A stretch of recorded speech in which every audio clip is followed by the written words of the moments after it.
Okay, good evening, everyone. This is GP, and with me is Gejo, and today we'll be discussing the DILR section as to how we should analyze this. Uh, Earlier, we had done two sessions on this particular issue. The first one was overall about analysis, how the analysis has to be done, why is it important, and then we did one session on how to take the VRC section and how to analyze and what are the things we need to be looking out for. And today we'll do the DILR section. The next session will be on quant and which will complete the series. So, Jijo, over to you. All DILR. right. So basically, what we want to do is we want to talk about three things here. One is what is the right strategy. So I obviously Right. intentionally put it in italics. It's always very difficult to say what is right and what is wrong, but we'll get a Yeah. sense. And how should I analyze the DLR section? But we do understand that you have taken quite a lot of marks at this point in time, and one of the Mhm. section that I believe GP everybody struggles. Obviously, there is a struggle everywhere, but DLR has got a different kind of struggle, and then therefore we want to discuss how we should analyze, how at least you should analyze the DLR section to what score improvement, and you also would like to discuss a certain must do's in the coming days. So there are certain things that you anyway doing, but there are certain things that you have to do, right? So those are kind of three things that we want to cover, and then Yeah. we'll pick up any questions that you have, and then we'll take it forward. So Yeah. And just one thing, why most people struggle with DILR is because it is something they have not done earlier.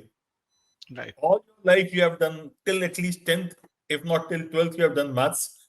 English continues even in your college. DILR you do only when you start preparing for CAT. So this is the unfamiliar area for most of the students, and they tend to ignore it. So part of the reason is unfamiliarity, and part of the reason is that why do something which I am not comfortable with? Let me focus on what is known. So a known devil seems to be better than a known devil. Yeah. Yeah. So you're right. So I was speaking to this gentleman Ankit, who is currently in IIM Bangalore. So he took the CAT four times. Every time he's getting a 99.8, 99.7 percentile.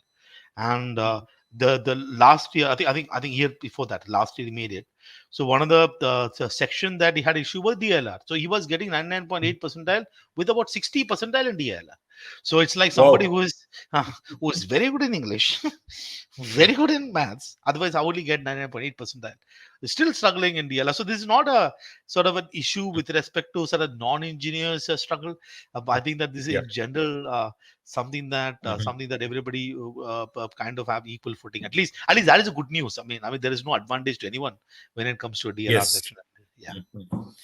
And just to add to what you're saying, Ismay, I'll go back to my niece. She's a lawyer, and she was terrific at DILR because this is only about problem solving. It is about logic. It is about puzzles. It is not about maths. Many people can tend to confuse DILR with mathematics and numbers. Yeah, numbers are there, but this is not maths.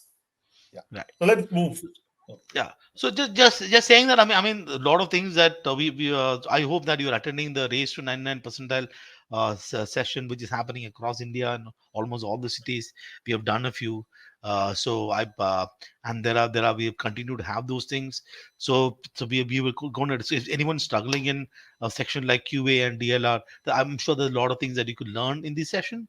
So there you go. That is if you can check out the details in this QR code, and hopefully meet one of us. At least we have got about 7, 8 faculty who is going all across India to take this session. So you are welcome.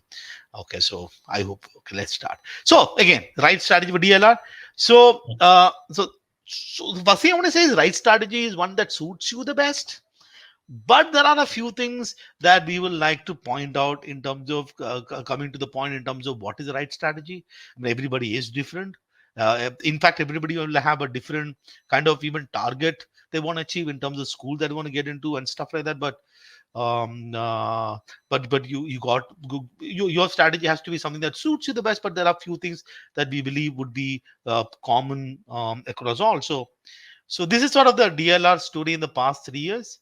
This is the scale score, and we've kind of have seen that about these scores. So this is like uh, seems to like an the decrease in logic is not like CAT 2024 is going to be 25. So at least the 99 percentile seems to be roughly in the 30s around there. So we have at least on if anyone is able to get anything above 40s, they would have done a fantastic job. And most of the, if you look at the cutoffs, so I am Lucknow has a 85 percentile as a cutoff. Other college has got something that is less. Of course, I'm talking about the general category cutoff. There could be other colleges which has different cutoffs. So this is the kind of cutoff score which is, I think, CAT 2021 was comparatively the score was slightly higher. So this is sort of the kind of scores, and I hope that you would be targeting one of these. And if I convert this into roughly number of questions, this will be around this. So you could probably, so there are these one of the things that comes to your mind immediately is the case that there are five four sets. So you start thinking that, okay, all these are about basically one set. uh, this story is about, come on, 1 to 2 sets completely. And this is where two sets or more than two sets come into play. So this is something that people tend to do. So if anyone want to add your GP, or should I move on to the next slide? Yeah. I think we can move. Okay. So there are few things that we believe that you should consider. We're going to talk about four things that you'll consider when you think about creating sort of a strategy for DLR, right? The first thing that you'll consider is that you got to understand that there is. I've seen GP that people say that, okay, I have to do is two sets, and this is kind of a pre-decided notion that is created. So if you kind of do two sets, so let's look at something like a 97 percentile. There's two sets is here, so this is all we got to do. One of the things that you always have to remember in these kind of scores is that these are all scale scores. What I mean by scale score is within one particular section, there could be three. There are three different tests that has happened: morning, afternoon, evening. So whatever the score that you see is kind of a scale. So therefore, if, for example, if let's say a 99th percentile is, let's say, 27, so let's take 27, there probably would be one slot where it required more than 27 to get that kind of the kind of a percentile. So one and obviously there would be situations where the some slot would require something less than this, right? So I have JP, for all the cat that we have seen, it's not like every single year the three slots has got absolutely exactly the same No, level of difficulty in the same slot. it does It not doesn't happen. happen. In fact, Hmm. just to add to what you're saying, if you look at CAT 22, Yeah. 99 percentile is at 29 marks, which is a scale score. CAT 22, my slot was slot 3, the afternoon slot, the late evening slot, sorry. Hmm. In my slot, if you got 27 marks, the scale score was 34. So at 27 marks in my slot, you ended up getting more than 99.5. It was actually closer to 99.7 percentile. Okay? But look at the 99 percentile, it is 29. So scale score is an indicator, it is not the exact thing. What this means is, by and large, you could look at plus minus 3 marks or plus minus one question. By and large, and that will give you an idea as to what you need. Okay. So yeah, so the point is, if you kind of make this decision based on the fact that, okay, oh, we keep seeing that, and then obviously you're taking individual mocks, right? So obviously individual mocks have got individual percentile that you get based on the mocks that you're taking. You tend to have this feeling is that all I got to do is about two sets. So so the first thing that we want to talk about is that it is sort of your mark. It's so GP, it's very rarely that I've seen that people who would have solved, let's say, a two sets app is getting all the 10 questions correct, right? So Absolutely. It does not so happen usually. uh, there are these sets wherein, okay, there is sort of a set that is given and there are five questions. To crack these five questions, if you crack the whole set, all you have to do is mark answers to this five question. But this never happens. I don't know when was the last time this happened, GP, that we just crack one and all you want to do is to keep ticking, right? Most of the time that happens is that there'll be certain clues that is given. Most of the time the clues is missing. In some cases you actually get full story. I think you I'm not saying that you'll not get these sets. There are some sets you'll get this full story, some set you've got individual question, and there is various level of difficulty that happens within sort of a question. And also to crack the full story of a particular set, there are few. Let's say there are five questions that is given to you, and let's say this. I remember, let's say last year's question on. Let's say that you're actually creating a table, and you have to fill up the entire data of this particular table to get all the five questions. Now, let's say about a part of the table is very easy to fill in, and you can get about 3 questions straight away from part of the set. To fill in the rest of the set, you probably will have to struggle to get the extra number of questions. So the point is that there is a general feeling that when you look at a set, you see whether it's an easy set or a difficult set or a medium set or a hard set. We tend to believe that there is one set is easy means all the questions has got sort of equal level of difficulty. One set is hard means all the question has got equal level of difficulty, and this is what we believe.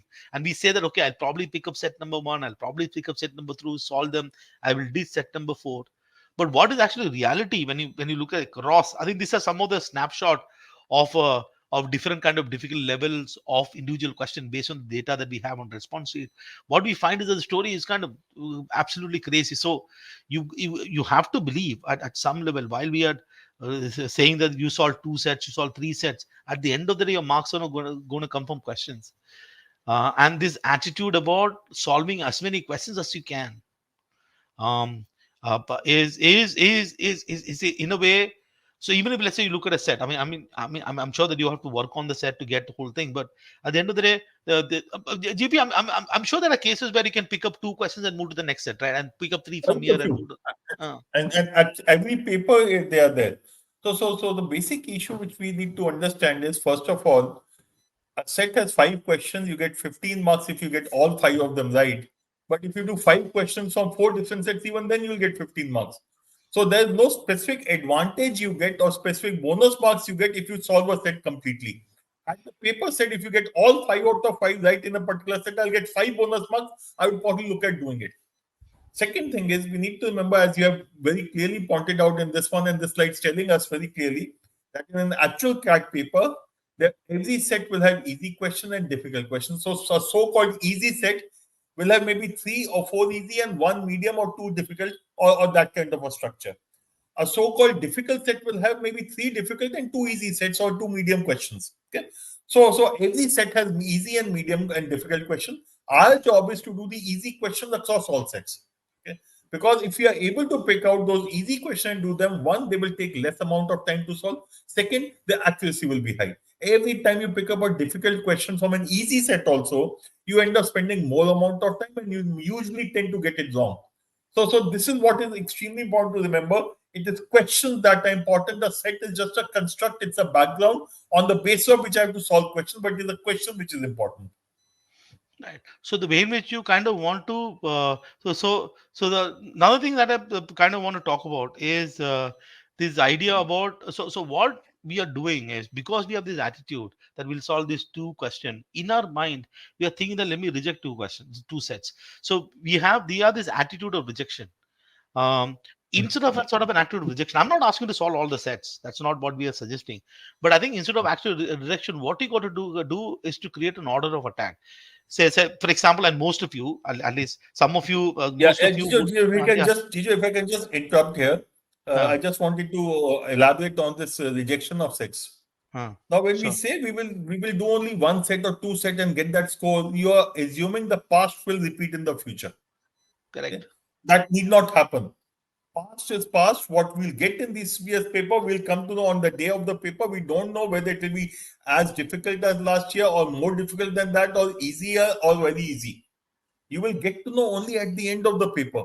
So when you're entering the examination hall and you go by saying, okay, I have to do 2 sets out of 4, you are probably cheating yourself, because it happens to be a more difficult paper. You should be doing maybe one set, maybe 5 or 6 questions would be sufficient. If it happens to be an easier paper, you need to possibly be doing 15 questions. So the important thing is to understand, again, going back to it, every set will have easy, medium, difficult. From every set, you should look at doing easy questions. Secondly, if you start doing the paper and you find that you are able to do it's an easy paper, hypothetically, you will be able to, in the same amount of time, do larger number of questions. So don't go with the mindset, because if you go with the mindset in an easier paper, you will kill yourself, because you will do very less than what is required.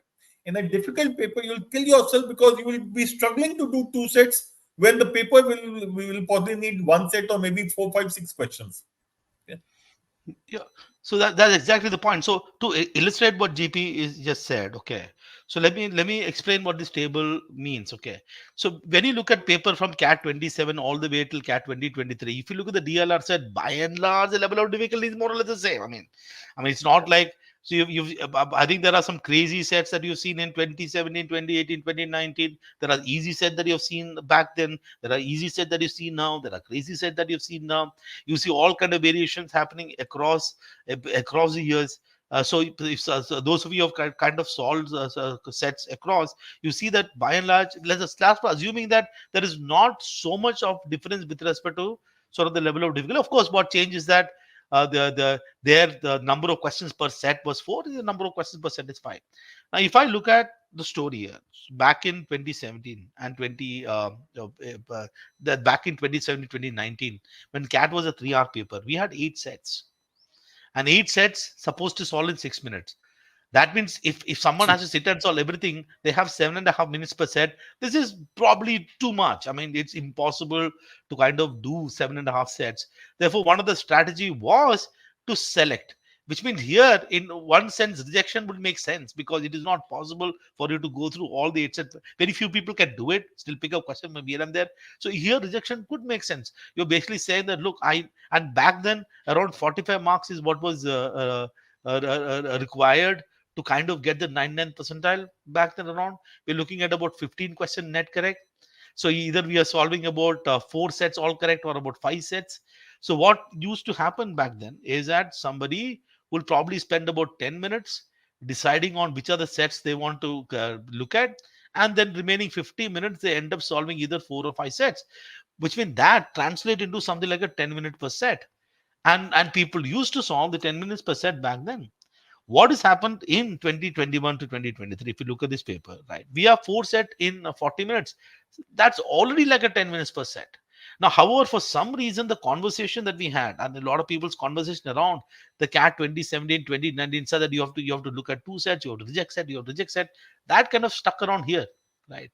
So if, let's say, if we want to hit anything more than 30 marks, uh, which is about roughly about 10 questions, 2 sets all correct, is it's kind of probably you probably will be able to do about 3 sets. And if you actually compare these two scenarios, right, compare these scenarios, it is actually possible for us to look at these sets. One disadvantage, GP, having this for 4 sets compared to this 8 set is that in this 8 set we had more number of choice, right? We Yes. can easily pick up set. Here we just don't have choice. Okay, so Yeah, we so just so don't. it's a positive and a negative. There's a Uh, plus and a minus both. The uh, number of sets reducing to 4 obviously restricts you to the choice. I would have been happier if there were 5 sets because then you have more variety. However, the positive side from a student's point of view, there are 5 questions per set now.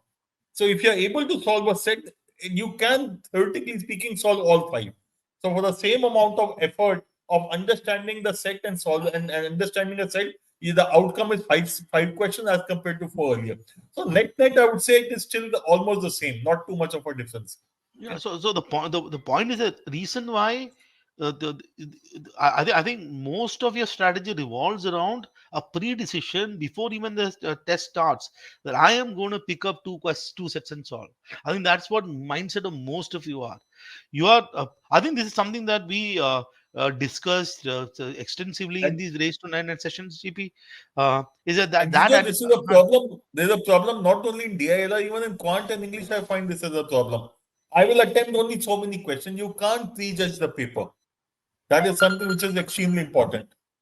So even now, you kind of never know. So this is sort of one thing that you guys will have to keep in mind. And now the other thing is whether you're deciding on, let's say, the order of attack. I'm just calling order of attack. Order of attack means that, okay, if at all you're spending time in the beginning to look at what are the order that you want to solve the sets. So let's say there are 4 sets that is given to us. You'll say I'll start with 4, go to 2, go to 3, go to 1.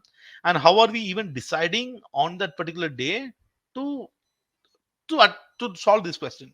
There are sort of two parameters that you want to look at. So either something is highly familiar to you, the familiarity that you have. So this is like you know it. So you decide you know this set, and so this is the set that you kind of don't know. If I think that this is familiarity is low. In these kind of cases, you're not familiar. This, at least you've seen it before. That's what you say. And the second element would be how complex it is. So this will, let's say, take about how complex the set is. So there could be some set which is of low complexity. There is a set which is of low complexity. You like it, and then there could be some set which is the high complexity. And what I've seen, GP, that most of us, I think most, when I say most of us, most of you, the way in which you select questions or way in which you reject sets is largely based on whether I have seen this set before, whether I have done this set before. And that, I think, we are playing an absolute dangerous game. So we are not choosing a particular set based on the merit of what the set requires. We are basically choosing on a notion of some past experience of some kind of set. For example, GP, if the set said 7 people have to be arranged in 7 different in a 7 seat, we get very excited about these sets. So I'm not suggesting a familiar does help, but at the end of the day, what the your decision, you have to first, your priority has to go something like your complexity. The priority has to go from here, then go there, then come here, and then go there.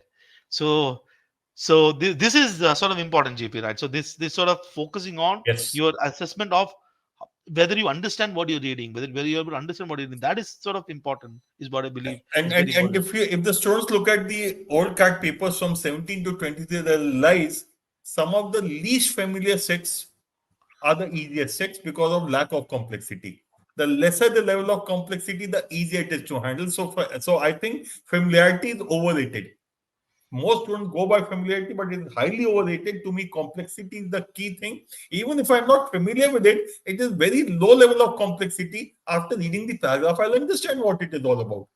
So I'll agree with you. So when you're looking at those four sets and trying to decide what to do with them, if you can put each of those sets into one of these four boxes, you have your order of preference, as you have rightly said. Start with the bottom left-hand corner and go up and diagonally down and then to the top. So I'm not saying that you'll get four sets like this. I mean, I'm not saying that all the four sets will be like this.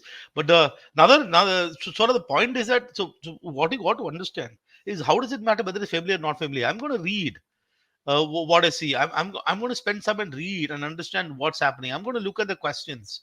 I'm going to figure out what is that I need to do, and then think about so here itself, you'll be able to understand what step. Sometimes you'll find clues in the questions itself, which is going to help you. Hmm. Sometimes you feel that, okay, I can solve question number one and question number two, and then maybe these two Hmm. questions are difficult. Sometimes you feel that, okay, question number one and two together is giving me enough clue to extra bit of clue. So all these so you have to take away this idea of anything that is pre-decided.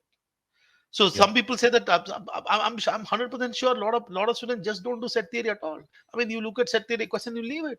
You look at some number based question, you leave it. If you look at ugly looking graph, you leave it.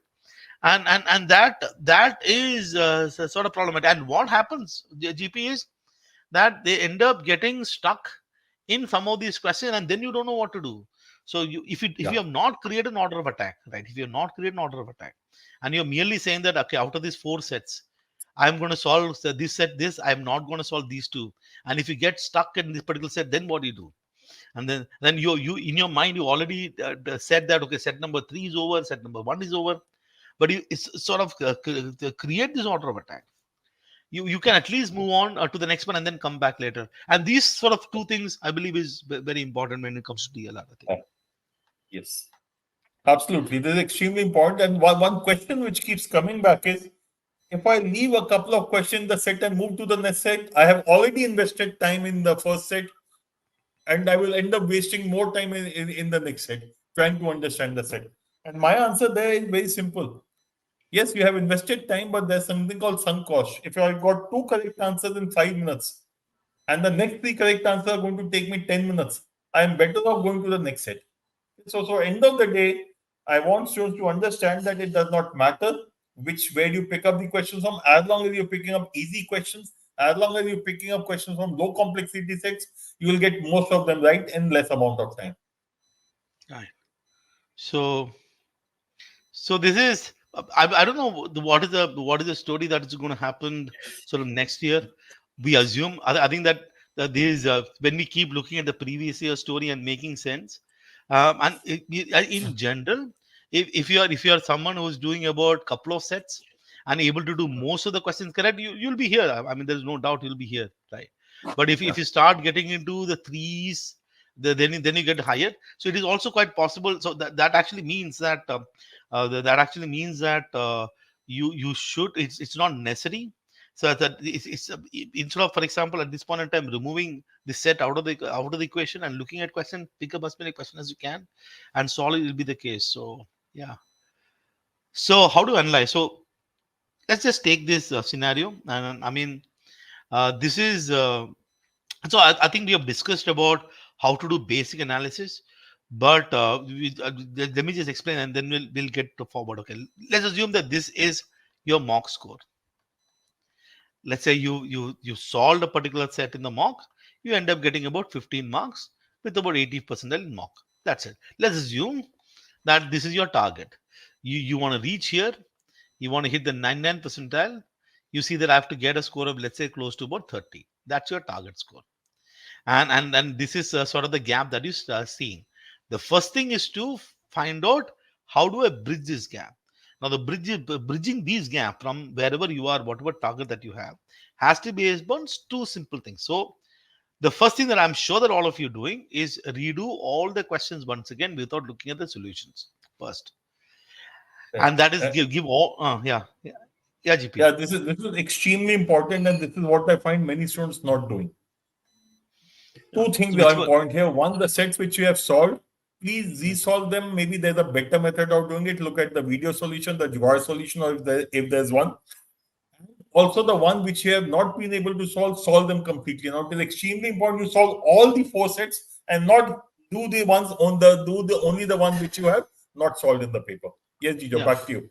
Yeah, so this now this might take a little more time. This may take time, and then whatever the score that you got at that point in time, let me call your Awqat score, or let's say your potential score for potential, which I'm guessing is very close to this here only. I'm sure that most of the time you have got the potential to get there. Now, if you feel the gap between what you could have got, I mean, this is like when you did the paper once again. You start realizing that, oh, I could have solved this set. I made a silly mistake in this particular question. You see, this is a gap that it would be an execution gap, which means you could have got this particular score, whatever it is. So, but you did not execute in the particular to mock in that. That's an execution gap. That requires a different kind of approach. And let's say that if there is any gap between whatever you can actually solve in the particular paper and what was the 99 percentile or the desired score is, then that has to be got to do with the competence gap. Maybe you don't know how to solve a particular kind of set. Maybe you have to go back and you don't know how to solve, let's say, a set theory questions, or you don't know how to solve this.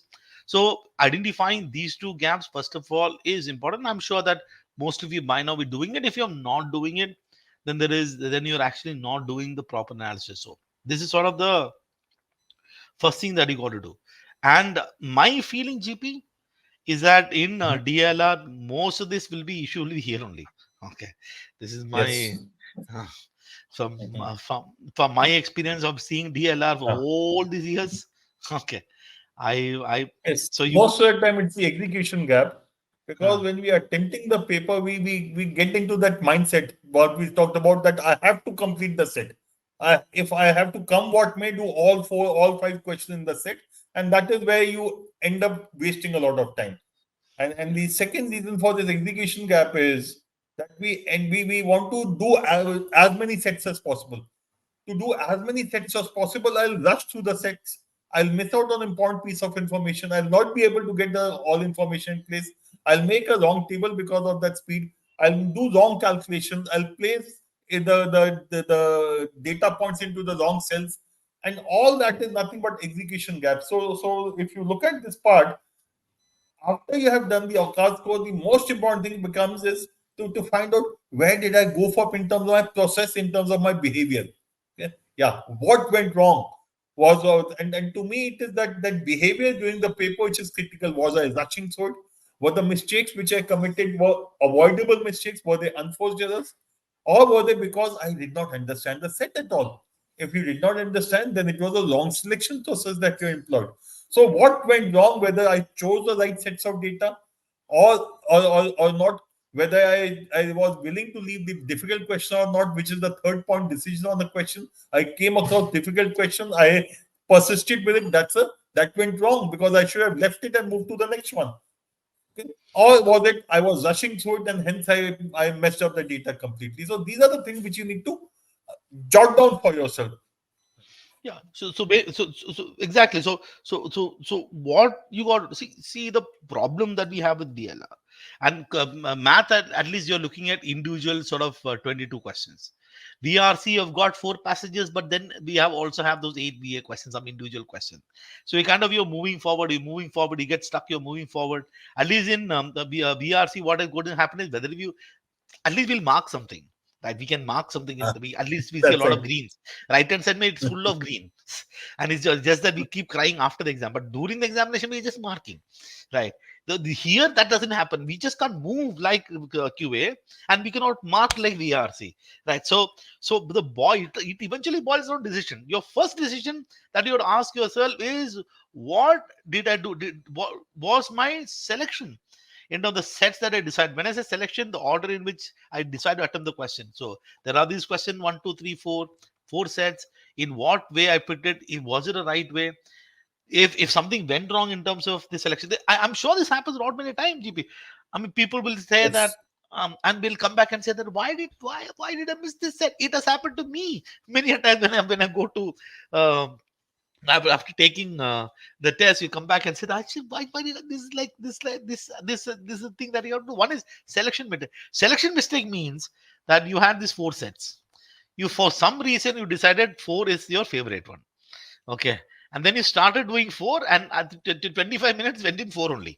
Okay, that's set number 4. By the time you look at, okay, I have now 15 minutes left. Then you said, okay, what do I do? I don't know what to do. You went and hurried anything, and then everything is over. And then when you came back and sat, you suddenly see that, oh my God, you could have solved set number 1 and set number 2 that you actually can solve. You could actually solve these 2 sets in 20 minutes itself. And then you say, okay, the entire collapse of my mock and the test happened simply because I selected wrong.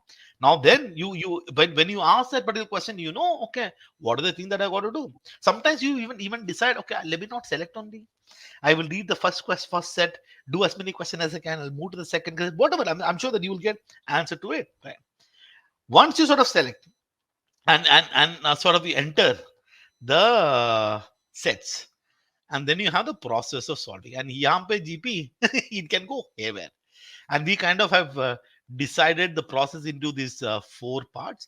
One is decipher, Yeah. second is identify, 3 is layouting, and 4 is resolving. Decipher is reading. I mean, I think in most of the cases that you probably would have made, so in some of the sets, you just did not read the set properly, and therefore you did not capture the information properly. And because you did not capture the information properly, you ended up wasting, let's say, 5 to 10 minutes. That's a crazy mistake to happen. Right? You are committed on a particular set. For some reason, we have this attitude that what timer that and, okay, so let me at least GP what I've seen is that ये 3 साल में people don't have issue with timer in this version of mock that the people had issue in timer back in 2017, 18, and 19 when 60 minutes. I don't know what to do the last 5 minutes. Anyways, Yes. the point is, and then a lot of people has an absolute breakdown. We just don't look at the questions and see the take clues from the question or understand what the question is asking. And third is in terms of how did we create diagram itself. And I have seen people creating these diagrams on whatever the book that I've created. When I say diagrams, I'm saying capturing all the information properly, layouting. It is just hurried. You just scribble. Another thing that I've also seen, GP, is that people, I think students use books to create this diagram. When in the cat, you will get what is known as A4 sheet, no? A5, this size. Yeah. Uh, cat will get this size. So it's probably That's right. better in terms how to, and then so you have to look at in each question what is the breakdown of the process. And once you figure out what the breakdown is process, then you have then that will be another problem, right? And it is absolutely crazy that you missed up one silly mistake, and you instead of getting all the questions correct, you got all the questions wrong. And the third issue is the individual decision that you made with question, and this could be another problem. Now, decision made with the question, okay, I did not, I'm not getting this. but I want to solve this. I don't want to do the next set. I'm all committed to this set. I've already solved 3 questions. I got 2 more questions. If I get 15, I'm safe. I'll clear the cutoff. I'll go to the college. But I'm getting stuck in this particular question. But I don't want to move to the next set. I want to solve this one.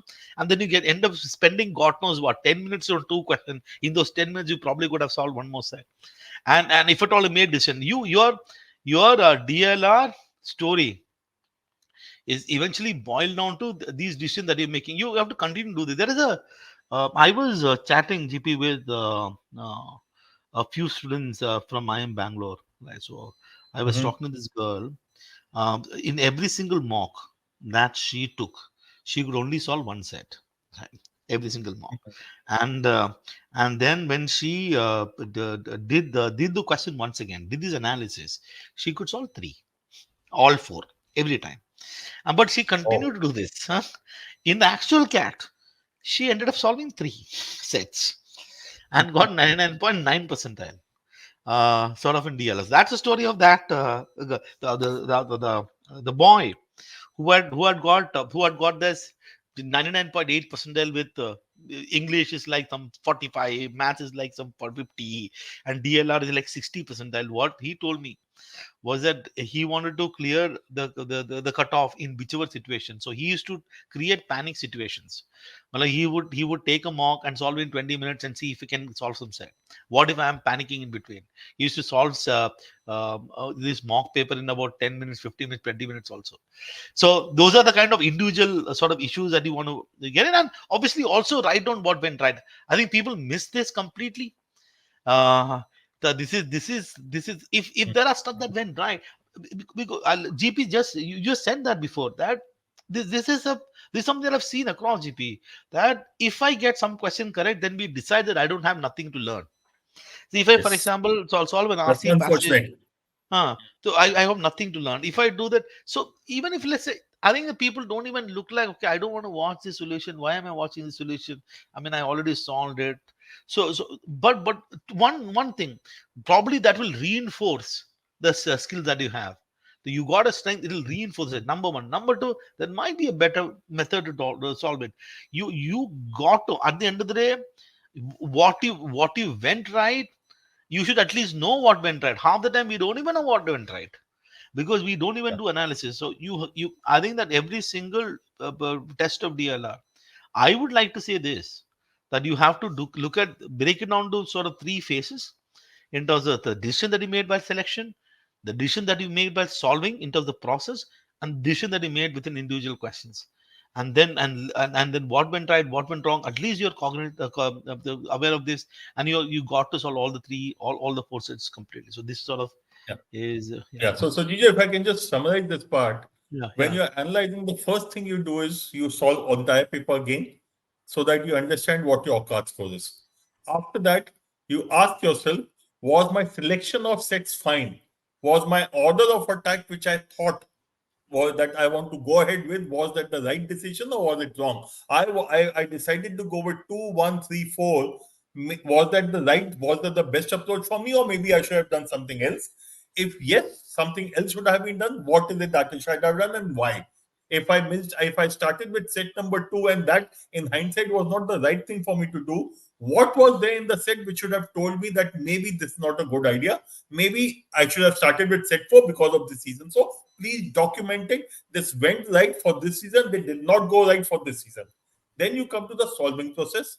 And the solving process, what Gejo has clearly written on the right hand side is DILR. Ask yourself, each of these sets that I solved, did I understand the passage completely? The paragraph, the opening paragraph, and the chart or table or graph, whatever is given, did I understand it correctly? If no, why? And if yes, great, it went right. Then the next step is, did I look at the question and was I able to identify what is the extra information which the questions are giving? If they were giving, because some questions will not give, in some sets it will not be extra information. If there was extra information to be picked up, was I able to identify and pick it up and use it or not? For example, in the last mock video, if you remember, we were discussing that calendar data set. Mm. Question 5 and question 4 solve that set completely for me. If I was able to pick it up, great. If I was not, I need to ask myself, did I go to the question and pick it up, or what I was rushing through it? So what was the reason because of which I could not pick it up? Third thing is layout. What did I draw a neat and clean table and diagram as per the requirement? Or did I scribble data all over the place and then I got confused and I was looking for data and I was not able to get it? Layouting is the one of the most, let's say, ignored part of this paper. Correct. Please Correct. use paper cleanly. Make sure you use a the sheet of paper which is given to you in CAT, and make neat and clean diagrams. If you take extra pages, you will be given. So layouting is the most underrated part of the process. Finally, on the resolution part, when you come to the questions, okay, which are the questions I got stuck with and why? And did I then take the right decision of leaving it, or did I persist with it and wasted a lot of time? This is the entire process which you need to follow. This after this, you will come out better in terms of understanding yourself and understanding how a paper should be attempted. Okay. So this is extremely important. And after this, okay, we'll move to the next one later. But this is what you need to make sure. Okay. Yeah. So this is all you got to do. And then what are the must do, right, GP? But I think, Yeah. I So think so so before we uh, yeah, I think sorry. that's extremely important. Yeah, we can cross Uh, that out. No, uh, then that slide only. This slide only. Just cross out other prep resources. Yeah, uh, you have to look at CAT mocks and mocks, nothing else. Okay, but one thing which I want to emphasize upon is, after you have done the analysis, you will also say that out of these four sets of in the paper, two sets were very easy for me. I'll usually get them right. One set is very difficult. I take a lot of time, but or maybe I'll not be able to solve it also. Not an issue. One set out of these four was a medium set, which I'm able to solve, but it takes me a lot of time. Or I'm able to solve, but I get confused. Please start revising those sets. So one of the things which is extremely important from CAT and old CAT papers and mocks is revision of these medium sets which you can solve, but you get confused or they take you a lot of time, or you tend to, now you are, let's say you're not very comfortable, doable but not comfortable. Only when you keep doing the same stupid sets again and again will you get the hang of it, and will you be able to not only increase your speed but increase your accuracy also. Okay. So this part is something which I would want you to definitely add to your preparation process. So 1 day a week only for revision of sets which are of this level. And once you'll find, once you have revised a particular set 4 5 times, you then it becomes a part and parcel of you and you will not forget it. Yeah. well, one of the thing is that the revision of these things, no, people just feel a revision. Kya, I have already done it. The idea that if I solve something, I finish my learning is the biggest mistake. That's also something that I want you guys to do with CAT. First of all, there are 99 sets that's available to us. If I'm counting from 17 till 2023, there are exactly 99 sets. These 99 sets, first of all, I don't know whether you have solved it once, but I think that these 99 sets, like GP said, there would be certain questions that you got to do it again. The reason why I'm doing it again is that the more you start looking at the thing that you've done already, you'll get sort of new idea. You'll be able to, it becomes part and parcel of your story. You'll get new things, right? And then once you and it's completed mocks, there are I'm sure that at this point in time you have at least about 20 mocks that you've done. My feeling, 20 mocks is there. 20 mocks into four sets, that we already have 80 sets. We have got is 99 set. Out of the 80 sets, my feeling is that at least about 20 sets will be medium ones. So that's an opportunity for to revise. In upcoming mock, exactly do this analysis, mock test analysis, exactly like I've told you, and continue to do this till the day of the cat. I mean, what else is needed? So if if at this point in time the other the problem with prep resources, I think prep resources are all fine. The problem is we have at this point in time created folders in our computer which is prep material. We have added the questions from here there karke, we have a separate folder which has taken some about 2 GB space already from my computer.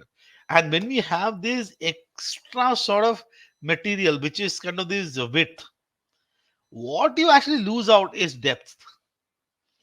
the amount of stuff that you can learn from, I can't tell you enough. The amount of things that you learn if you just visit some of the things that you've done. My feeling is that you should solve these all these 99 cat question at least twice. This is where I'm starting with. When I say solve, the when I say solve, na, you have to have 3A, 3A idea. Triple A. Triple A means first is you're attempting the set like how you imagine you are in cat. So you are in, Right. let's say, November 24. You imagine, okay, I'm going to be a stud. I will read the set properly. I'll date. If a question is missing, I'll miss it. Okay, that's sort of the first one. Once you do that, you're going to reattempt the question once again without looking at the solutions. In every single time, and here when you reattempt the question once again, here you are this is where you suddenly become a teacher. You imagine you wear a teacher's cap, you're going to teach yourself in this reattempt and your analysis. Then the focus analysis phase, where you become an absolute mentor. And mentoring yourself, okay, this is what you want to do, this is what you want to try, this is the learning that, okay. And then you identify that particular set in terms of, okay, this is probably a set I want to come back later. I think, GP, if somebody does about 200 and 250 sets properly, na, hmm, and do this, if you if it's like this now, so people, GP people come and tell me, sir, I have solved 100 sets, 100 passages, 200 sets, my score has not improved. But what is the guarantee that your score is going to improve in the next 200 sets? If you can't get to get to do well in the DLR in 250 sets, now let's give it up only. Na. I mean, what's going to happen if you do 1,500 or whatever? So I'm of the opinion that if you do a proper, and then keep stick to the I've seen this again. I mean, stick to the process till then. You when once you're doing it, you're doing it. All we got to do is on that day we have to shine on the day of the cat. And most of these mocks that you're taking will anyway will be has got much more complexity, and once you reach the day of the cat, I'm sure that you will be able to crack it. Keep it. These are the must do. And on top of it, if you can do something else, great. But I think these are the things that you No, got to do. the, Yeah. the only other thing I will add to that, what the students should be doing is CAT 99 to 2008. If you complete your 17 to 23 mocks, these 99 sets, do all the mocks. Each of those mocks has 4 sets, whether it is CDC Pro or CDC Flexi, both of them are perfectly fine. And then finally, after that, in addition to that, you can also look at CAT 99 to 2008 papers. Okay, those 10 papers are something which are important. Again, the DI sets from there are DILR sets are very interesting. Some of them, so do them. And as I said, please revise because the first time you do a set, most of the time you are solving it by the conventional way. It is the second look or the third look or the fourth look when you say, okay, this question can be done a different way. Okay, this question could have helped me solve the second question.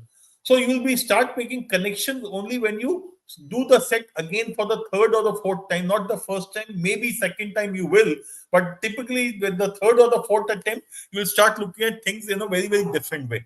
So, which is why if I have to choose between doing more sets or revising, I'll say please revise. It is better to do 100 sets thoroughly than 500 sets superficially. And I find most of the students doing 500 sets superficially rather than 100 sets thoroughly. Yeah, absolutely, absolutely. And whatever ups and downs that you have, what you cannot be. Let me give a general advice. Okay, this is very general advice. Most of the time, you meet and talk to people in terms of, I've got a problem, give me a solution. Right? You talk to, let's say, some of your seniors you are studying in IM, maybe a teacher you speak to, or some mentor you speak to, or a fellow student that you speak to. You say that I have a problem. You don't have a problem at that point in time. You have a symptom. Most of the please understand that unless and until I don't do this, I cannot go to someone and ask someone saying this, sir, my score is not improving. I don't know what's going on. This I don't know what's going on should not happen. At least at least identifying the problem is important. When you do the analysis, then you're able to do the right kind of question. I am 100% certain. Many of you just skip this process. You feel that, sir, it's okay. I want to do more number of sets. I know my friend told me he did four sets every single day, and did this. So the only way to win this game is knowing exactly what's going on. You may not have solution to all the problems. We need not, right? It's not like you have to solve all the 20 question and get say 60 marks. It's not needed, right? So, but at least you do the proper analysis, and then life will be great. Yeah. There you go. Yeah. Perfect. And I think that's it from our side. And if you at this weekend again, there's Race to 99. There's happening in a few cities. Next few weekend it will be there. So we hope to see each one of you in one of the cities. Okay. So all the best. Okay. All right. And I'll close the session. Thank you very much. Bye, Gijo. Bye, GP.